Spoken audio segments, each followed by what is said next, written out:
Hi guys, I thought I'd do a quick video of my my shed just to show you around a little bit. Here's the Osprey 100 being built at the moment. There's the Hobby King S back, Hornet body, Limbo Dancer by Sleck.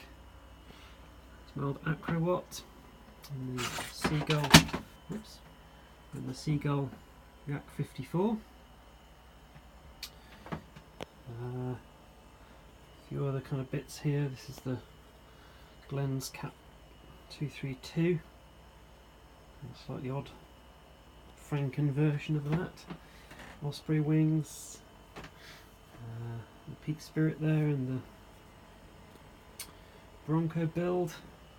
There's the Roby SF36, a bunch of paints, my amazing E-back dehumidifier to keep things dry in here.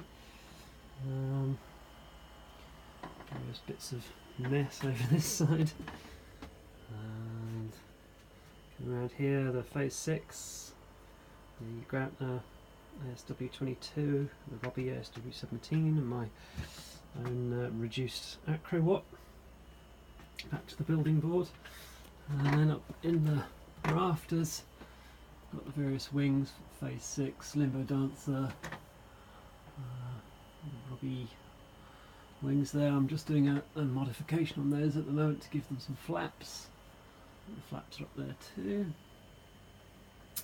And yeah, Zaggy, come around here, broken 550L canopy. I'm waiting for a replacement for that at the moment. And there you go. There's the wings up there for the Glenn's Cap 232, although those are extra wings. It's a bit of a Franken model at the moment, that one. Alright, cheers for watching.